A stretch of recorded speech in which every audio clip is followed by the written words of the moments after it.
Here we are again, ladies and gentlemen. We are back with The Great Gatsby, Chapter 4. In the previous chapter, we finally get to meet Gatsby, and he invites Nick out to his hydroplane, uh, which is pretty extravagant. We saw so much about Gatsby's incredible wealth, the huge, lavish parties that he's able to throw. I wonder why he does that. Chapter 4.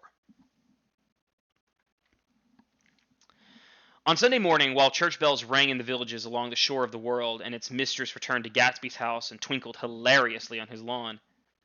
"He's a bootlegger," said the young ladies, moving somewhere between his cocktails and his flowers. "One time, he killed a man who found out that he was nephew to von Hindenburg and second cousin to the devil. Reach me a rose, honey, and pour me the last drop in that crystal glass. Once I wrote down to the empty spaces of a timetable the names of those who come to Gatsby's house in that summer. It's an old timetable now, disintegrating in its folds and headed, 'This schedule is in effect July 5th, 1922. But I can still read the gray names, and they will still give you a better impression than my generalities of those who accepted Gatsby's hospitality and paid him in the subtle tribute of knowing nothing whatever about him. From East Egg, then, came the Chester Beckers and the Leaches, and a man named Bunsen, whom I knew at Yale, and Dr. Webster Kivett, who was drowned last summer up in Maine, and the Hornbeams, and the Willie Voltaires, and a whole clam named Blackbuck, who always gathered in a corner and flipped up their noses like goats at whoever came near. The Ismays, and the Christies, or, well, rather, Hubert Ockberg and Mr. Christie's wife, and Edgar Beaver, and whose hair they say turned cotton white one winter afternoon for no good reason at all. Clarence Endive was from East Egg, as I remember. He came only once in white knickerbockers, and I had a fight with a bum named Eddie in the garden. And from farther out on the island came the Cheadles, and the O.R.P. Schraders, and the Stonewall Jackson Abrams of Georgia, and the Fish Guards, and the Ripley Snells. Snell was there 3 days before he went to the penitentiary, so drunk out on the gravel drive that Mrs. Ulysses Sweat's automobile ran over his right hand. The Danceys came too, and S.B. Whitebait, who was well over 60, and Maurice A. Flink, and the Hammerheads, and the Beluga, and the Tobacco Importer, and the Beluga Girls. From West Egg came the Poles, and the Mulradys, and the Cecil Roebuck, and Cecil Schrone, and Gulick, the state senator, and Newton Orchid, who controlled films par excellence, and Eckhouse, and Clyde Cohen, Don S. Schwartz, the son, and Arthur McCarty, all connected with the movies in one way or the other, and the Catlips, and the Bimbergs, and the G. Earl Mardoon, brother to that Mardoon who afterwards strangled his wife. Don Fontano, the promoter, came there, and Ed Legros, and James B. Rotgut Ferret, and the DeLongs, and the Ernest Lilly. They came to gamble, and when to ferret wander into the garden, it meant to clean out the associated traction, so it would have to fluctuate profitably the next day. A man named Kilip Springer was there so often, and so long, that he became known as the Boarder. I doubt if he had any other home. Of theatrical people, there was Gus Ways and Horace Donovan and Lester Meyer and George Duckweed and Francis Bull, and also from the New York were the Cromes and the Backesons and the Diniers and the Russell Betty and the Corrigans and the Kellers and the Dwars and the Scullys and the S.W. Belcher and the Smirks and the young Quinns, divorced now, and Henry L. Palmato, who killed himself by jumping in front of a subway train in Times Square. Benny McClan arrived with 4 girls. They were never quite the same ones in physical person, but they were so identical with one another that it was inevitably seen that they had been there before. I have forgotten their names. Jacqueline, I think, or else Consuela, or Gloria, or Judy, or June, and their last names were either melodious names of flowers and months, or sterner ones great American capitalists whose cousins, if pressed, they would confess themselves to be.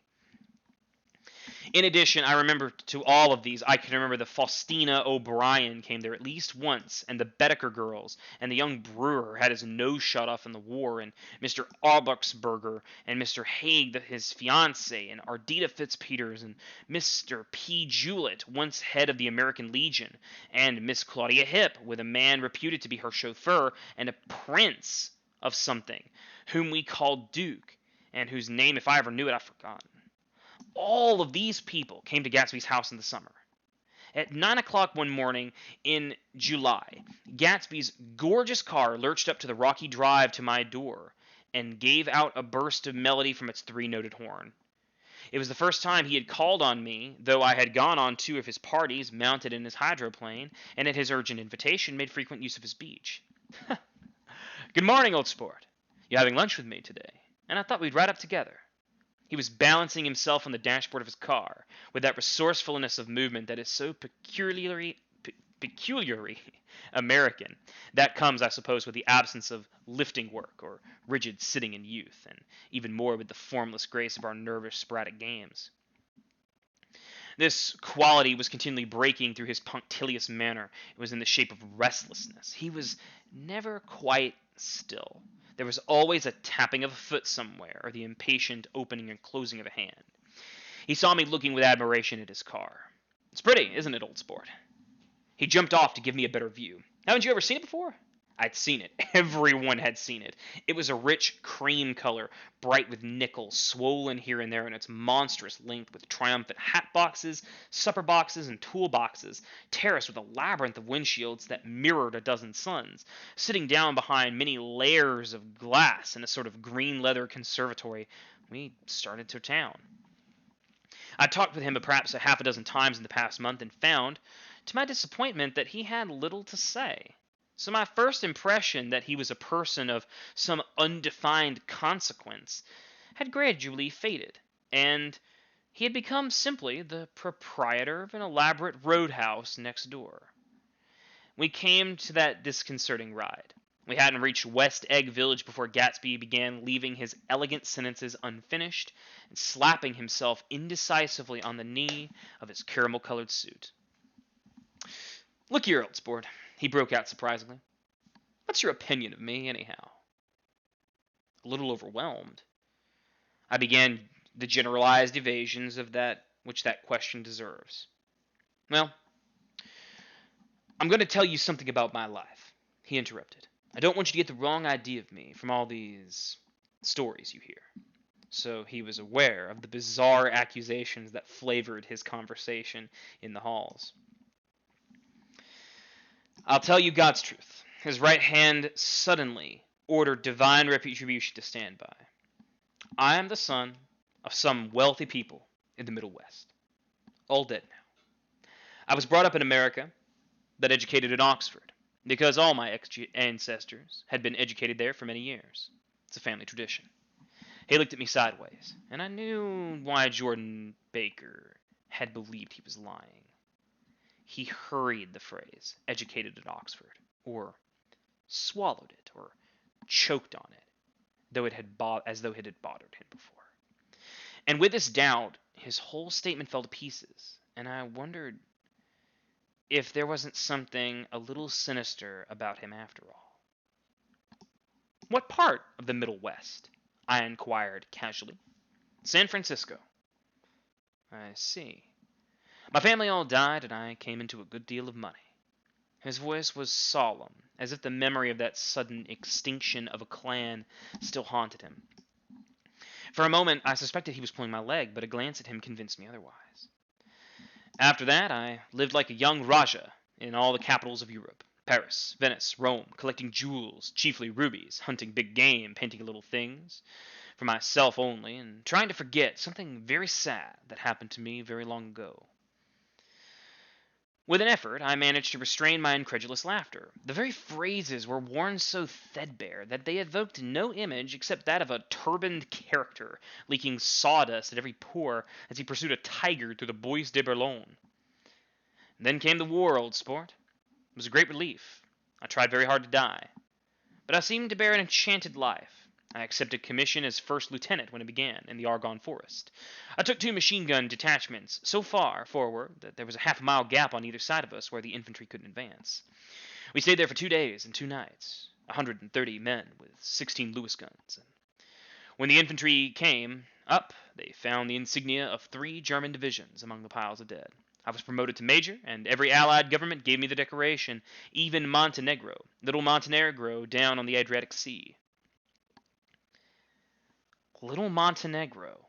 He lifted up the words and nodded at them with his smile, and this This smile comprehended Montenegro's troubled history and sympathized with the brave struggles of the Montenegrin people. It appreciated fully the chain of natural circumstances which had elicited this tribute from Montenegro's warm little heart. My incredulity was submerged in fascination now. It was like skimming hastily through a dozen magazines. He reached in his pocket, and a piece of metal, slung on a ribbon, fell into my palm. That's the one from Montenegro. To my astonishment, the thing had an authentic look. Ordere di Danilo, ran the circular legend. Montenegro Nicholas Rex. Turn it. Major J. Gatsby, I read. For valor extraordinary. Here's another thing I always carry. A souvenir from the Oxford days. It was taken in Trinity Quad. The man on my left is now the Earl of Dorchester. It was a photograph of half a dozen young men in blazers, loafing in an archway through which were visible a host of spires, and there was Gatsby, looking a little, but not much younger, with a cricket bat in his hand. Then it was all true. I saw the skins of tigers flaming in his place in the Grand Canal. I saw him opening a chest of rubies with ease, with their crimson-lighted depths, the gnawings of his broken heart.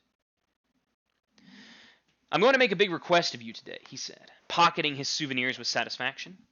So I thought you ought to know something about me. I didn't want you to think I was just some nobody.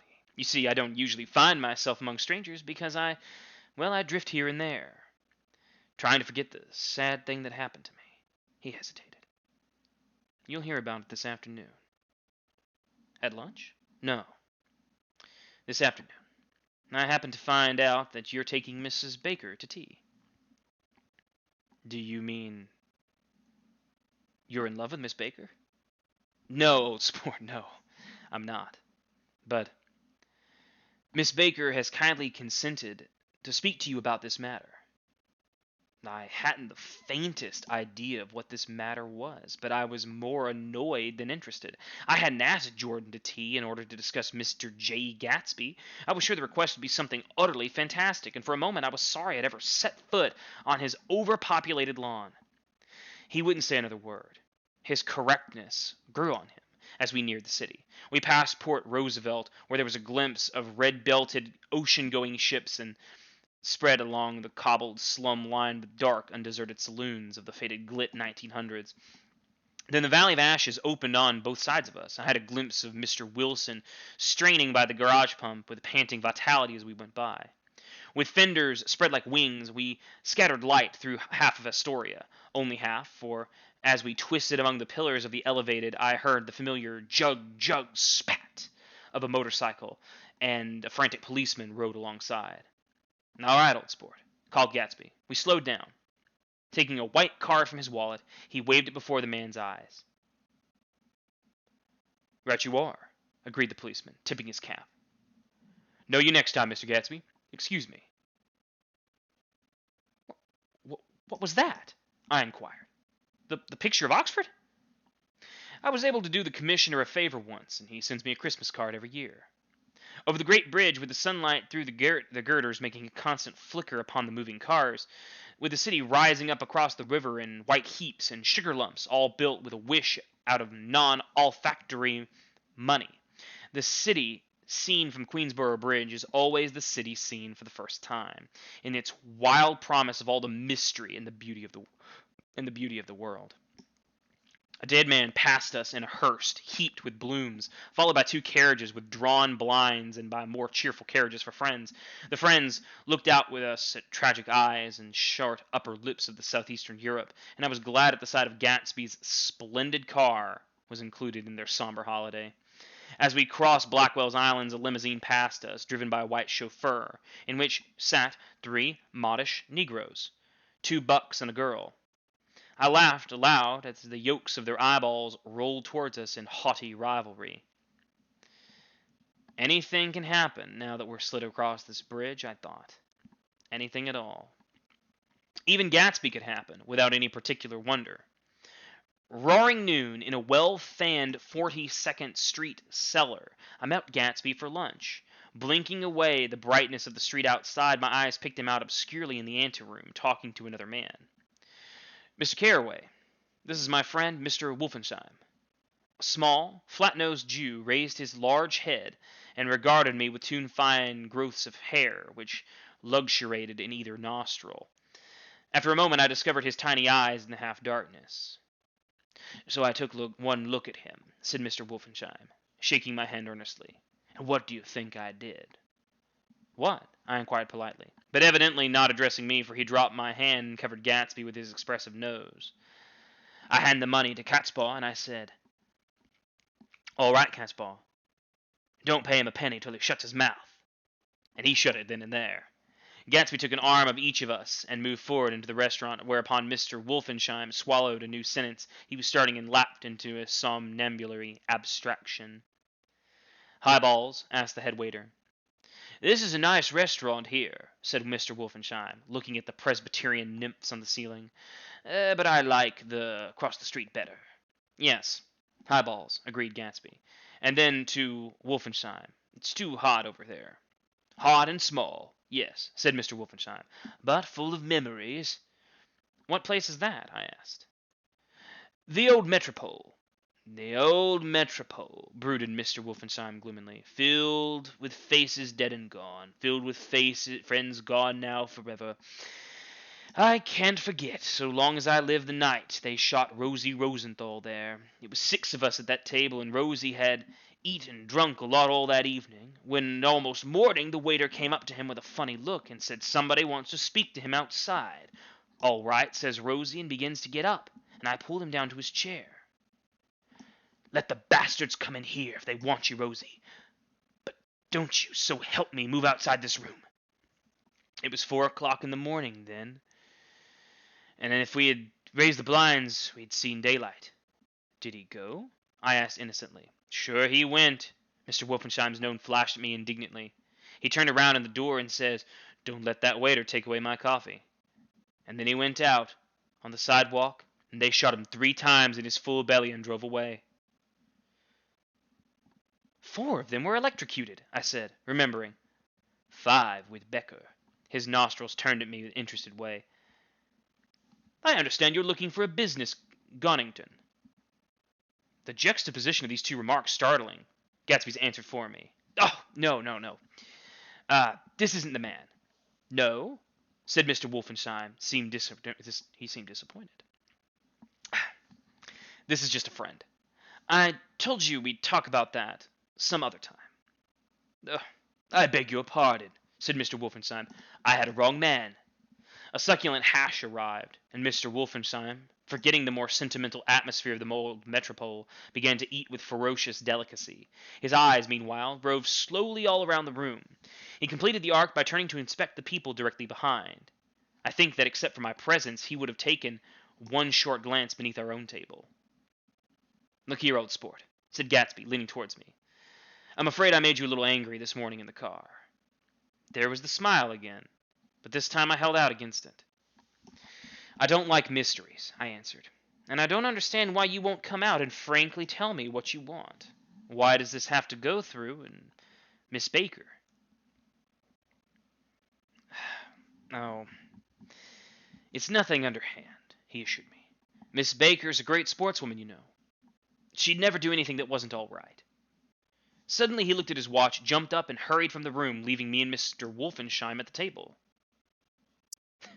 "He has to telephone," said Mr. Wolfenheim, following him with his eyes. "A fine fellow, isn't he? Handsome to look at, and a perfect gentleman." "Yes, he's an Oxford man." "Oh. He went to Oxford College in England. You know Oxford College?" "I've heard of it. It's one of the most famous colleges in the world." "Have you known Gatsby for a long time?" I inquired. "Several years," he answered in a gratified way. "I made the pleasure of his acquaintance just after the war, but I knew I had discovered a man of fine breeding after I talked with him for an hour, and I said to myself, 'That's the kind of man you'd like to take home and introduce to your mother and your sister.'" He paused. "I see you're looking at my cuff buttons." Well, I hadn't been looking at them. But I did now. They were composed of oddly familiar pieces of ivory. Finest specimens of human molars, he informed me. Well, I inspected them. That's a very interesting idea. Yeah. He flipped his sleeves up under his coat. Yeah. Gatsby's very careful about women. He'd never so much as look at a friend's wife. When the subject of this instinctive trust returned to the table and sat down, Mr. Wolfensheim drank his coffee with a jerk and got to his feet. I've enjoyed my lunch, he said. I'm going to run off from you two young men before I outstay my welcome. But don't hurry, Meyer, said Mr. Gatsby, without enthusiasm. Mr. Wolfensheim raised his hand in a sort of benediction. You're very polite, but I belong to another generation, he announced solemnly. You sit here and discuss your sports and your young ladies and your... He supplied an imaginary noun with another wave of his hand. As for me, I am 50 years old, and I won't impose myself on you any longer. As he shook hands and turned away, his tragic nose was trembling. I wondered if I had said anything to offend him. He becomes very sentimental sometimes, explained Gatsby. This is one of his sentimental days. He's quite a character around New York, a denizen of Broadway. Who is he, anyhow? An actor? No. A dentist? Meyer Wolfensheim? No. He's a gambler. Gatsby hesitated and then added coolly. He's the man who fixed the World Series in 1919. Fixed the World Series? I repeated. The idea staggered me. I remembered, of course, that the World Series had been fixed in 1919, but if I thought of it, it had all happened. I thought of it as a thing that actually happened, the end of some inevitable chain. It never occurred to me that one man would start to play with the faith of 50 million people, with the single-mindedness of a burglar blowing a safe. How did he happen to do that? I asked him after a minute. He just saw the opportunity. Why isn't he in jail? They can't get him, old sport. He's a smart man. I insisted on paying the check. As the waiter brought my change, I caught sight of Tom Buchanan across the crowded room. Come along with me for a minute, I said. I've got to say hello to someone. When Tom saw us, Tom jumped up and took a half a dozen steps in our direction. Where have you been? He demanded angrily. Daisy's furious because you haven't called up. This is Mr. Gatsby, Mr. Buchanan. They shook hands briefly, and a strained and unfamiliar look of embarrassment came over Gatsby's face. How have you been, anyhow? Demanded Tom of me. How'd you happen to come up this far to eat?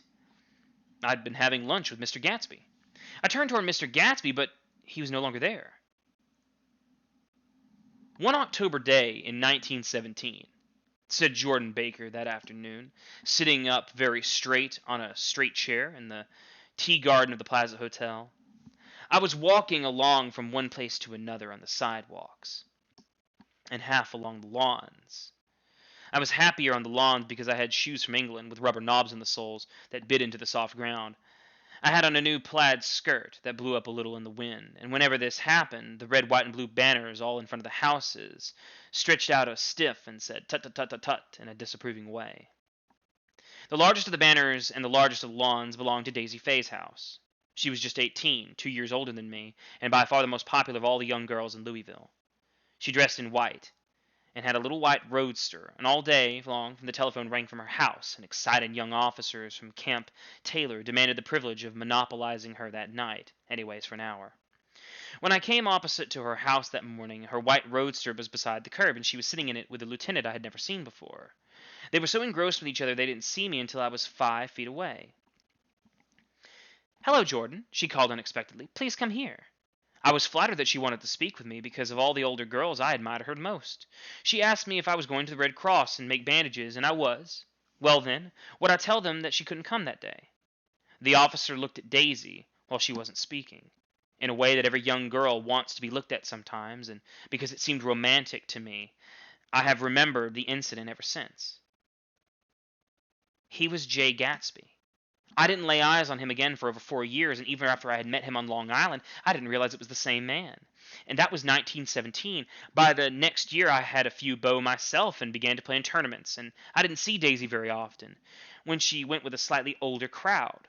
When she went with anyone at all, wild rumors began circulating around her, how her mother had found her packing her bag with one night to go to New York and say goodbye to a soldier who was going overseas. She was effectually prevented. She wasn't on speaking terms with her family for several weeks. After that, she didn't play around with the soldiers anymore, but with only a flat-footed, short-sighted young men in town who couldn't get into the army at all. By next autumn she was gay as ever. She had a debut after the armistice, and in February she was presumably engaged to a man from New Orleans. In June she married Tom Buchanan of Chicago with more pomp and circumstance than Louisville ever knew. He came down with 100 people in 4 private cars and hired a whole floor of the Selback Hotel, and the day before the wedding he gave her a string of pearls valued at $350,000. I was a bridesmaid. I came into her room after half an hour before the bridal dinner and found her laying on the bed as lovely as a June night in a flowered dress, and she was drunk as a monkey. She had a bottle of ciderine in one hand and a letter in the other. "Gratulate me," she muttered. "Never had a drink before, but oh, how do I enjoy it." "What's the matter, Daisy?" I was scared, I can tell you. I'd never seen a girl like that before. "Here, dearest." She groped round in a wastebasket with her she had on her bed and pulled out the string of pearls. "Take 'em downstairs and give 'em back to whoever they belong to. Tell 'em all Daisy's changed her mind. Say Daisy's changed her mind."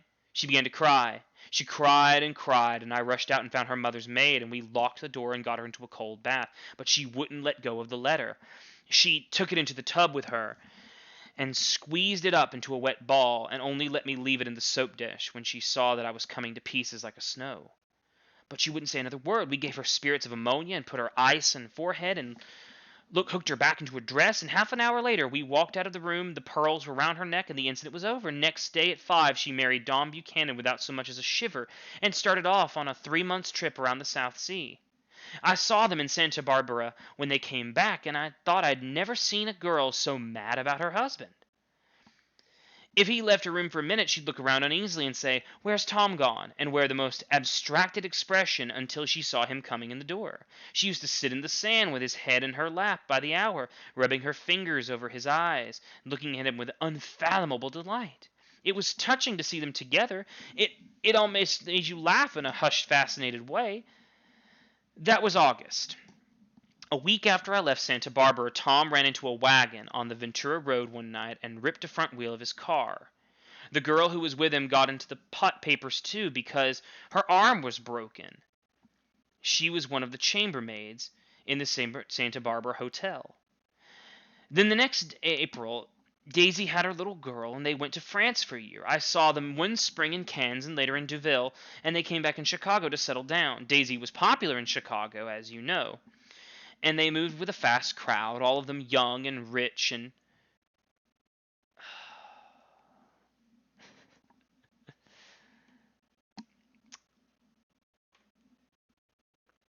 I had a slight issue. The pages of the book have not properly loaded. My apologies. Let me see if I can get it working again.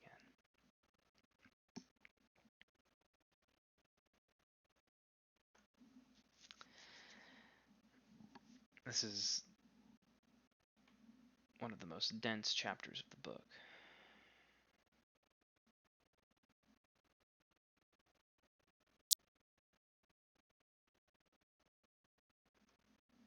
All right. So I have to since I've had to stop, I might as well say this. In this big section, the story that Jordan is telling so far, Daisy seemed to be madly in love with Gatsby, and then he left for the war, and then she ended up marrying Tom. But then there's that letter. And who was that letter from? because she was so upset on her wedding night. All right.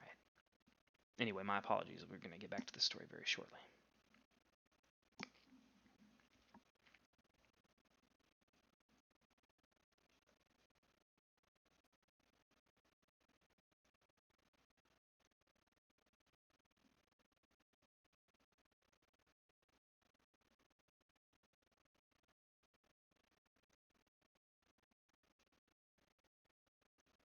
Okay. Anyway, my apologies for that. The next April, Daisy had her little girl, and they went to France for a year. I saw them one spring in Cannes and later in Deauville, and they came back in Chicago to settle down. Daisy was popular in Chicago, as you know. They moved with a fast crowd, all of them young and rich and wild. But then she came out with an absolutely perfect reputation. Perhaps because she doesn't drink. It's a great advantage not to drink among hard-drinking people. You can hold your tongue, and moreover, you can time any little irregularity of your own so that everyone else is so blind that they don't see or care. Perhaps Daisy never went in for Armour at all. There's something in that voice of hers. Well, about 6 weeks ago, she heard the name Gatsby for the first time in years. It was when I asked you, do you remember, if you knew Gatsby in West Egg. After you had gone home, she came into my room and woke me up and said, "What Gatsby?" And then I described him. I was half asleep, and she said in the strangest voice that it must be the man she used to know. It wasn't until then that I connected this Gatsby with the officer in her white car. When Jordan Baker had finished telling all of this, we had left the plaza for half an hour and were driving in a Victoria through Central Park. The sun had gone down behind the tall apartments of the movie stars in the West 50s, and the clear voices of girls already gathered like crickets on the grass rose the thoughts of the hot twilight. I'm the Sheik of Araby. Your love belongs to me. At night when you're asleep, into your tent I will creep. But that's all a strange coincidence, I said. But it wasn't coincidence at all. Why not? Gatsby bought that house so that Daisy would be just across the bay. Then it had not merely been the stars to which he had aspired on that June night. He came alive to me, delivered suddenly from the womb of his purposeless splendor. He wants to know, continued Jordan, if you'll invite Daisy to your house some afternoon, and then let him come over. The modesty of the demand shook me.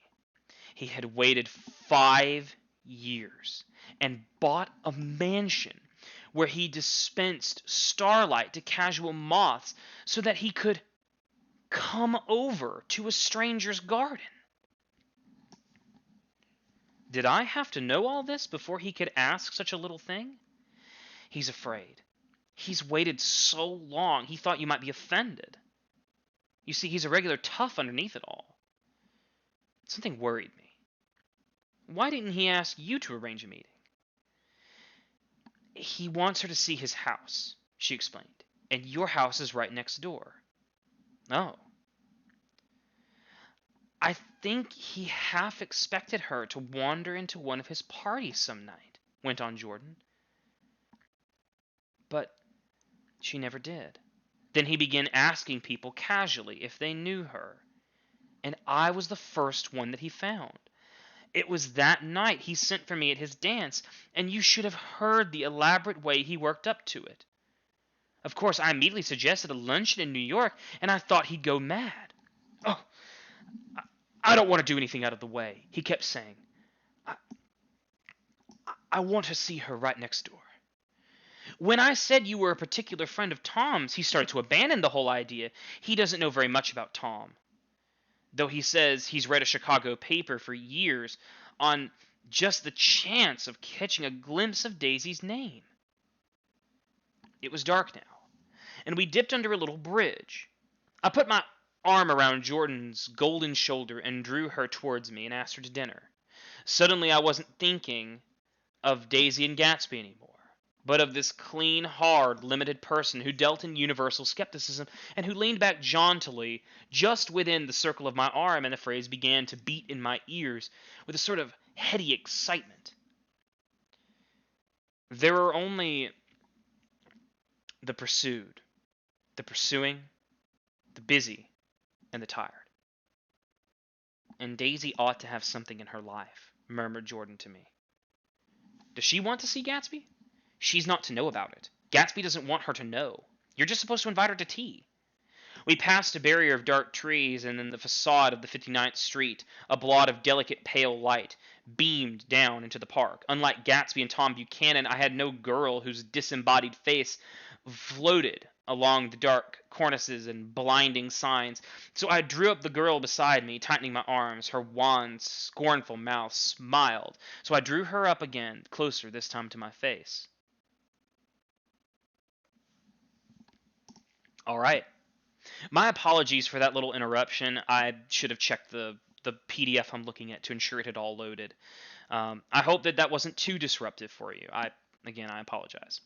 Now, anyway, so in this chapter we see quite a development. The motivation behind everything that Gatsby has done, all this wealth, all these people, he wants to see Daisy. However, think about the additional complications that are in this. Daisy's husband is cheating on her. And now it seems like this kind of cycle of unfaithfulness may continue. But we don't know how Daisy's going to react to Gatsby because she has barely known of Gatsby for years now. And think about Nick's role as sort of the intermediary in all this. Why do you think Gatsby is so afraid to just go out and meet Daisy? Anyway. Think about all of this in context of who Gatsby is. Is he admirable? Is he obsessed? Thank you for following along with us. We'll get to chapter 5 and 6 next week.